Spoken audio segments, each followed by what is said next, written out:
A system's best defense will always come from its residents. Bryce Baliwar argued this point for years before becoming a leading proponent for the Civilian Defence Force, a volunteer militia called upon by the UAE military and advocacy to provide support during times of crisis.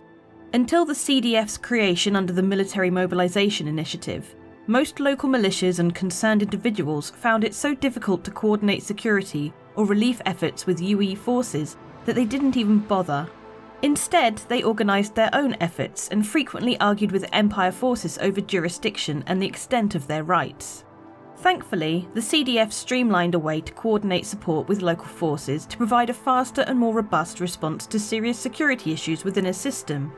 Whether it's defending shipping lanes from raids by increasingly aggressive outlaw packs or running relief to those affected by natural disasters, the CDF has quickly proven to be a vital part of system security, and one that Baliwar wishes was around when he was still an advocacy agent in Ferren.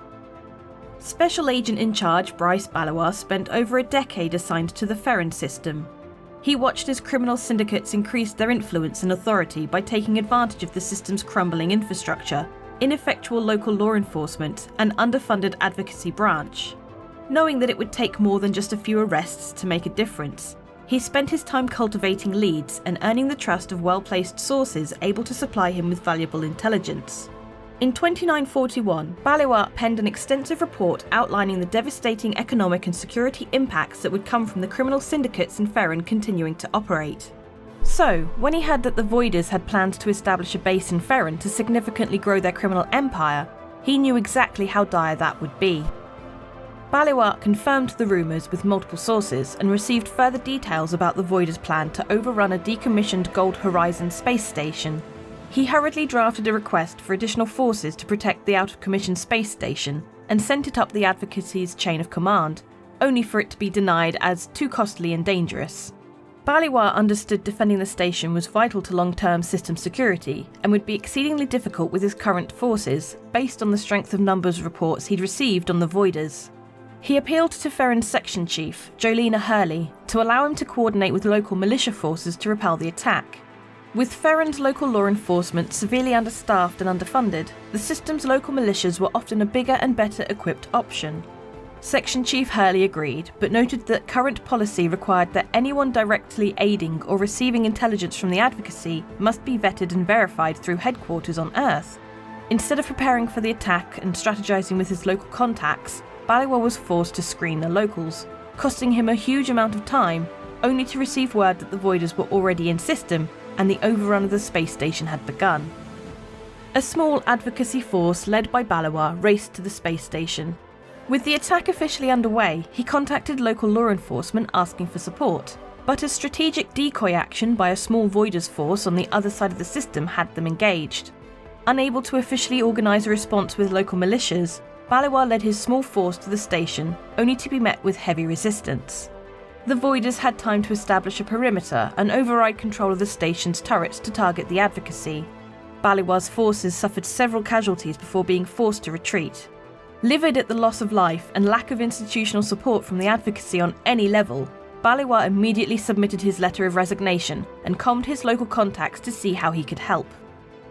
Baliwar spent the next few months working with local Ferren forces on ways to curb the expanding influence of the Voiders, but it was to little avail. This experience, combined with his extensive knowledge of the advocacy, convinced him that a strong and trusted partnership between not only local security forces, the advocacy and the Navy, but also skilled individuals, would be the best security option for the system. In 2944, Baliwar gave a speech at the Civilian Security Summit on this exact subject and was approached after by Amanda Zhang, a prominent lawyer and militia rights activist. Over drinks in a hotel lobby, the two became fast friends. They realised their experience and approaches were different, but their ultimate goal the same: keeping systems safe and secure for civilians and commerce. That night they decided to combine forces, and the idea of the Civilian Defence Force was born. Born and raised in Bremen, Amanda Zhang saw firsthand how a strong local militia, like the Bremen Defence Force, could benefit a system's security. She joined the BDF while attending university, and after graduation dedicated herself to protecting and expanding the rights of militias in Bremen and across the UAE. Prior to meeting Baliwar, Zhang's deep political connections and expertise on militia laws landed her a prominent spot as a security consultant on the Militia Mobilization Initiative, legislation intended to streamline the sale of military-spec ships to civilians. Yet Zhang believed the MMI could be so much more and pushed for the legislation to include a section formalising a partnership between the advocacy, navy and willing civilian forces. Her years as an active BDF member showed her the issue from the other side. The advocacy often rebuked offers from the BDF to support their operations or argued over exactly how they could help without interfering in official advocacy business. Now, with a former advocacy agent in her corner, she could tap into Baliwar's extensive institutional knowledge to craft such a plan that made sense for both sides. Together, Baliwar and Zhang drafted a proposal creating a civilian defence force, so locals, either independently or as part of a militia, could be quickly deputised as provisional law enforcement officials in times of an emergency. It would not be a standing force, only one called upon when needed the most. Zhang handled the legal hurdles while Baliwar shaped it in a way that wouldn't compromise advocacy sources or sovereignty. With Zhang solely focused on how militias and civilians could be called upon to help defend their system, Baliwar pushed for increasing the CDF scope to include assistance for humanitarian causes to attract wider political support. While their proposal quickly found favour among several senators, it had to pass the Senate Defence Committee before being added to the MMI. Baliwar and Zhang were unsure if they had the votes when the committee met to debate the matter, and were surprised to see Advocacy Director Thomas Carmody, not one of his deputies, appear to voice the advocacy's position. While the transcripts from the closed-door session remained sealed, Director Carmody allegedly expressed several concerns. Sources close to Director Carmody claim he disliked the policy, but with crime rates soaring and the advocacy budget frozen due to the expensive Vandal War, he had no other options to help his agents in the field.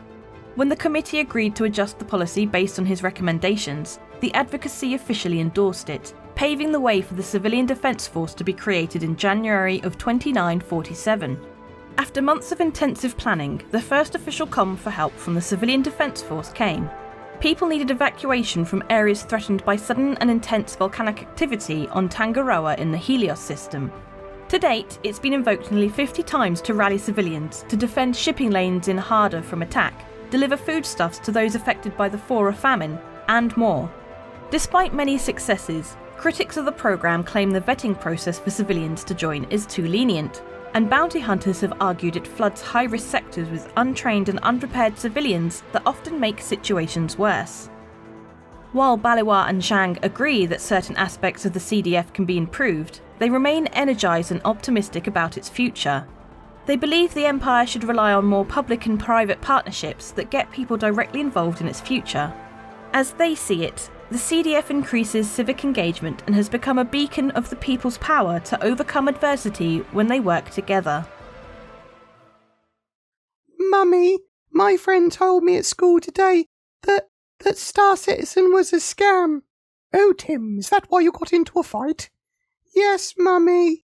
The only scam is people stealing all your internet infos and blocking your ability to watch things on Netflix and such with regional-based access. That's why we use our words, Tim. You should have told those bullies to get NordVPN, and also that Star Citizen is the best damn space sim ever.